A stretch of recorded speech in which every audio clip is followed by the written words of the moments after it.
আসসালামু আলাইকুম রহমতুল্লাহ। চলে আসলাম নতুন আরেকটি ভিডিওতে। আর আজকের ভিডিওটি হচ্ছে অন্যরকম একটি ভিডিওতে যে জিনিসটা দেখতে পাচ্ছেন সেটা হচ্ছে মিনি গ্যাসের চুলা, গ্যাসের বোতল। এটা পকেট গ্যাসের চুলাও বলা যায়, কারণ এটা ভাঁজ করে বা অনেক সংক্ষিপ্ত আকারে এটা রাখা যায়। এই গ্যাসে যদিও বড় কোনো ধরনের মাছ গোস্ত রান্না অনেক টাফ হয়ে যাবে বা অনেক কষ্ট, এটা শুধু ডিম ভাজি বা ছোট ছোট জিনিস করার জন্যই।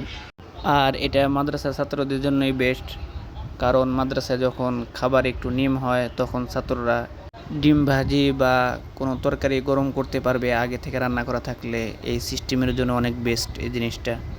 যাই হোক, সেজন্য আমিও একটি কিনে ফেলেছি। আর কিভাবে লাগাইতে হয় ভিডিওতে তো অবশ্যই দেখছেন। আর গ্যাসটা বা গ্যাসের চুলাটা কীরকম হয়েছে অবশ্যই কমেন্টে জানাবেন। ভালো থাকবেন, দোয়া করবেন। আল্লাহ হাফেজ।